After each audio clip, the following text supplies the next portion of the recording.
এক ব্যক্তি স্বপ্নে দেখছে এক বাঘ তাকে তাড়া করেছে। বাঘের ভয়ে জীবন বাঁচার জন্য দৌড় দিয়েছে, দৌড় দিয়ে এক গাছের উপর উঠছে। গাছের উপর উঠে দেখে যে ওই জায়গায় সাপ, সাপে বাসা বেঁধেছে। তো সাপ তারে ঠোবর মারবে এই ভয়ে ওই গাছের এক ডাল ধরে, চিকনা ডাল ধরে ঝুলে রয়েছে। সাপ যেন এ পর্যন্ত আসতে না পারে, আমরা যেন ছবল দিতে না পারে। বেচারা বাঁচার জন্য একবারে কিনারায় চলে এসেছে। পায়ের নিচে তাকায় দেখে, মাটির নিচে তাকায় দেখে বিশাল সমুদ্র, পানি খালি ঢেউয়ে ঢেউ। আর এই সমুদ্রের পানির মাঝে দুইটা কুমির হা করে আছে। হায় রে হায়, এদিকে তো গাছ থেকে নামলে বাঘ, আবার গাছের উপরে বিষাক্ত সাপ, আবার পায়ের নিচে মাটির দিকে তাকিয়ে দেখে মাটি তো নাই, পানির ঢেউয়ে ঘূর্ণি পাক খাচ্ছে। আর ওখানে দুইটা কুমির হা করে আছে। পড়ে গেলেই শেষ। ওর আর করার কি? ওর তো চতুর্দিকের রাস্তা বন্ধ। গাছ থেকে নামলে বাঘ, গাছের উপর সাপ, আবার যদি পানিতে লাফ দেয় তো ওখানেও কুমির। কুমিরও যদি ওরে না খায়, এরপরও যে ঘূর্ণিপাক চলছে পানির, ওই পানিও তো ওরে পাক দিয়ে একবারে মাটির নিচে নিয়ে যাবে, জীবন শেষ। এমন সময় আল্লাহর বান্দা কুল কিনারা খুঁজে না পেয়ে হাউ মাউ করছে, আল্লাহ আল্লাহ করছে, আল্লাহ আমারে বাঁচাও। এই কঠিন মুহূর্তের মধ্যে এদিক সেদিক জীবন বাঁচার তাগিদে একবার ডানে তাকায়, বামে তাকায়, সামনে পিছনে সব দিকে তাকাতে তাকাতে বড় টেনশনে মুখটা হা হয়ে গেছে। ঝুলে যেহেতু আছে মুখটা হা, হঠাৎ করে গাছের উপর থেকে একটা মৌমাছির বাসা, সেখান থেকে কেমনে যেন একটা পাখি এসে মৌমাছির মধ্যে একটা ছোবল মেরেছে, একটা ঠোকা দিয়েছে। আর ওই জায়গায় ছিদ্র হয়ে মধু পড়তেছে। এক ফোঁটা মধু এসে ওই ব্যক্তির মুখের মধ্যে পড়ল। মধু যখন মুখের ভিতর পড়ল, খুব মজা পাইল। কিরে, খেয়ে দেখে খুবই তো মজা লাগে, মিষ্টি। আর যেমনি পাখি ওখানে ছবল দিয়েছে, ঠোক দিয়েছে, মধু পড়তেই আছে, টিপ টিপ করে এক ফোঁটা দুই ফোঁটা করে পড়তে আছে, সে মধু খাইতেই আছে। মধু খাওয়াতে মজা পাওয়ার পর এই যে তার মাটির নিচে তার বিপদ, পায়ের নিচে বিপদ, গাছ থেকে নামলে বিপদ, সাপ তার দিকে তিক করে আছে, কখন তারে ছবল মারবে। সে যে একটা ছোট্ট ডাল ধরে ঝুলে আছে, সব কিছু ভুলে গিয়েছে। মধু খেতে খেতে, মজা পাইতে পাইতে সব বিপদের কথা ভুলে গেছে। ঠিক তেমনিভাবে মানুষ, সে যখন তার এই স্বপ্নের কথা ব্যাখ্যা করলেন, বুজুর্গ ব্যক্তি বললেন, বাবা এটা শুধু তোমার জন্য নয়, এটা আমার বেলাও। এই বিপদ আমার পিছেও ঘুরপাক খাচ্ছে, তোমার পিছেও এই বিপদ ঘুরপাক খাচ্ছে। পৃথিবীর যত মানুষ, সব মানুষের মধ্যে এই বিপদ ঘুরপাক খাচ্ছে, কেউ এই বিপদের বাহিরে না। আজরাইল আমাদের পিছনে লেগে আছে, সময়টা শেষ হলেই খপ করে ধরে আমাদেরকে নিয়ে চলে যাবে। এই পৃথিবীতে আমরা কেউ চিরকাল বেঁচে থাকতে পারবো না। সব দিকেই আমাদের বিপদ। কিন্তু দুনিয়ার মজায়, দুনিয়ার মধুর আনন্দে মজায়, দুনিয়ার চাকচিক্যে আমরা সব ভুলে গিয়েছি, আল্লাহ ভুলে গিয়েছি, নামাজ ভুলে গিয়েছি, কোরআন হোক এটা আমি কেমনে চাই না। আমি যদি এটা মানি যে হ্যাঁ সব কিছুর মালিক আল্লাহ, তাহলে আল্লাহর জমিনে আল্লাহর প্রভুত্ব, আল্লাহর কর্তৃত্ব প্রতিষ্ঠিত করার জন্য যদি আমার রক্ত লাগে আমি রক্ত দেব, যদি আমার অর্থ লাগে আমি অর্থ দেব, যদি আমার সময় লাগে আমি সময় দেব, যদি আমার জীবন লাগে আমি আমার জীবন দিয়ে দেব। এরপরেও আল্লাহর জমিনে আল্লাহর প্রভুত্ব, আল্লাহর কর্তৃত্ব প্রতিষ্ঠিত করেই ছাড়বো, পিছপা আমি হব না। এটা হলো মুমিনের কথা, এর নাম হলো মুমিন।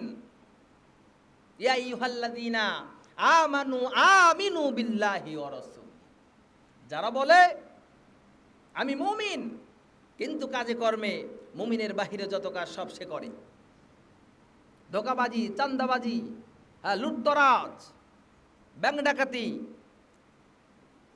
মদ, জুয়া, ফেন্সিডিল সব কিছু নিয়ে ব্যস্ত থাকে, আল্লাহরে ভুলে যায়।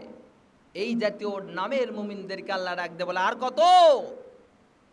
দাড়ি পেকে গেল, মোচ পেকে গেল, চুল পেকে গেল, বয়স অর্ধেক শেষ, কোমরে ব্যথা ধরে গেল, ঘাড়ের ব্যথা ধরে গেল, হাড়ে হাড়ে ব্যথা করে, এরপরে কি তুই ফিরে আসবি না? আমিনু বিল্লাহি ওয়া রাসূলি, এবার ঈমান আন। মনে প্রাণে সময় কিন্তু নেই। কুল্লু নাফসিন যায়িকাতুল মাউত। এই যে কিছুদিন আগেই আমাদের পাটগ্রামেই এক চেয়ারম্যান, দহগ্রামের এক চেয়ারম্যান, গতকালকে হঠাৎ করে ফেসবুকে পোস্ট দেখলাম, আল্লাহর বান্দার দুনিয়ায় নেই।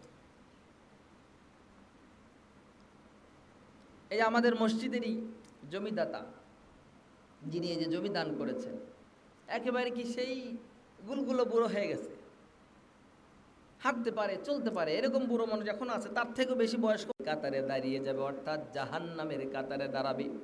কাতার হবে দুইটা, একটা হলো জান্নাতীদের কাতার, আর একটা হলো জাহান্নামীদের কাতার।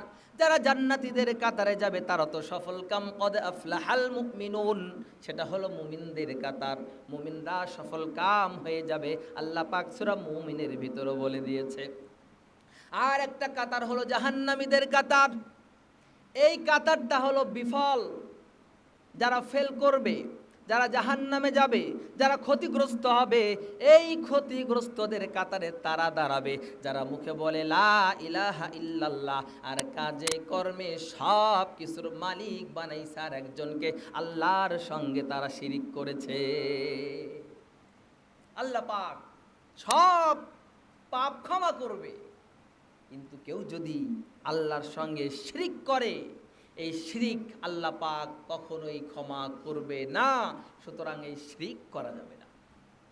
আমি যদি বিশ্বাস করি হায়াতের মালিক আল্লাহ, রিজিকের মালিক আল্লাহ, ইজ্জত দেওয়ার মালিক আল্লাহ, সব কিছুর মালিক আল্লাহ, তাহলে সেই আল্লাহর জমিনে আল্লাহর প্রভুত্ব, আল্লাহর যদি জীবনটা বিলাতে চাও, যদি রক্ত ঝরাতে চাও, দিনের পথে খোদার রাহে, দিনের পথে খোদার রাহে জীবনকে বিলিয়ে দাও। যদি জীবনটা বিলাতে চাও, যদি রক্ত ঝরাতে চাও, যদি জীবনটা বিলাতে চাও, যদি রক্ত ঝরাতে চাও, এই মৃত্যুর নাম হয় যে শহীদ, বাঁচলে হয় গাজী, এ পথে মরলে মহান প্রভু আল্লাহ থাকেন রাজি। এই মৃত্যুর নাম হয় যে শহীদ, বাঁচলে হয় গাজী, এ পথে মরলে মহান প্রভু আল্লাহ থাকেন রাজি। এই জীবনের বিনিময়ে, এই জীবনের বিনিময়ে জান্নাত ক্রয় করে নাও। যদি জীবনটা বিলাতে চাও, যদি রক্ত ঝরাতে চাও, যদি